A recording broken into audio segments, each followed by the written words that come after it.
రాష్ట్రంలో ఉన్న ఎస్సీ మాలా యువత అభివృద్ధికి, ముఖ్యంగా స్వయం ఉపాధి అభివృద్ధికి తీసుకుంటున్న చర్యల్లో భాగంగా ఎస్సీ కార్పొరేషన్ని మరింత బలోపేతం చేయడం కోసం, ఎస్సీ కార్పొరేషన్ స్థితిగతుల్ని తెలుసుకోవడం కోసం అన్ని జిల్లాల్లో పర్యటన చేపడతా ఉన్నాం. దాంట్లో భాగంగానే ఈరోజు నెల్లూరు జిల్లాలో పర్యటన చేపట్టడం జరిగింది.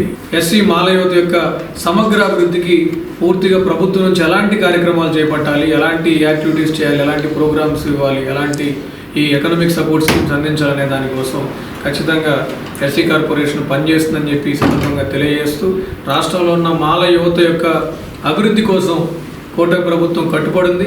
తదనుగుణంగా గతంలో ఏదైతే మాల యువత తీవ్రంగా నష్టపోయి ఉన్నారో ఆ నష్టాన్ని కూడా పూర్తిగా పూడ్చేటువంటి బాధ్యతని కూటమి ప్రభుత్వం తీసుకుందని చెప్పి సందర్భంగా తెలియజేస్తాం.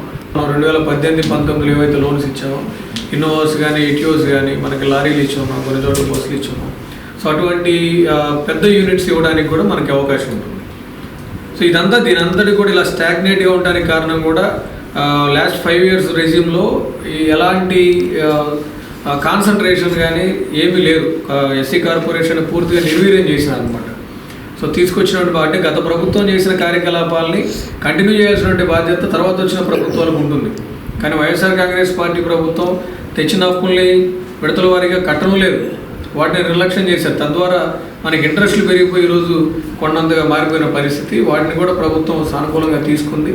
వాటిని కూడా విడతల వారీగా పే చేస్తూ వారి నుంచి మళ్ళీ ఎన్ఎస్ఎఫ్డిసి నుంచి కొత్తగా రుణాలు తీసుకోవడం, దాంతోపాటు పిఎం ఆదర్శ గ్రామ యోజన పథకం ఉంది.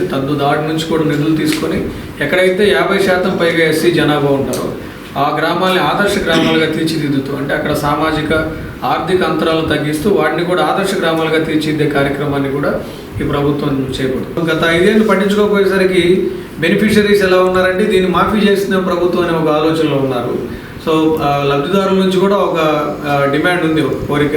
వాటిని ప్రభుత్వం కనుక ఏదన్నా ఒక మధ్య మార్గం, వాళ్ళు కరోనా టైంలో మేము ఇబ్బందులు ఎదుర్కొన్నా ఉన్నారు, సో దానికి సంబంధించి 1 time సెటిల్మెంట్ కానీ, లేకపోతే ఇంట్రెస్ట్ వేవింగ్ కానీ ఇలాంటి ఏదన్నా సపోర్ట్ చేస్తే బాగుంటుందని చెప్పి కూడా లబ్ధిదారులు అడుగుతూ ఉన్నారు. దాన్ని కూడా మంత్రి గారి దృష్టిలో ఉంది ఆల్రెడీ అంశం. వారు నిర్ణయం తీసుకున్న తర్వాత ఖచ్చితంగా దాని గురించి కూడా డెడ్లాక్ వీడుతుంది. రికవరీ అసలు లేదనేది వాస్తవం కాదు. ఈ ప్రభుత్వం వచ్చిన తర్వాత కొద్దిగా గొప్ప కడితే మీకు మళ్ళీ మేము సపోర్ట్ చేస్తాం, మళ్ళీ కమ్యూనిటీలో మిగతా వాళ్ళకు కూడా మనం సపోర్ట్ చేయడానికి అవకాశం ఉంటుందని మనం చెప్తున్నాం. దాని లబ్ధిదారులు కొంతమంది అర్థం చేసుకున్నారు, కొంతమంది కడుతున్నారు, కొన్ని చోట్ల పెండింగ్ ఉన్నమాట వాస్తవం. బట్ వాటిని కూడా ఏ విధంగా పరిష్కరించాలి, లబ్ధిదారులకి మరి ప్రభుత్వానికి రెండింటికి కూడా ఇబ్బంది లేకుండా ఏ విధంగా సామరస్యంగా పరిష్కారం వెతకాలనే దాని మీద కూడా ఆలోచన చేస్తాం.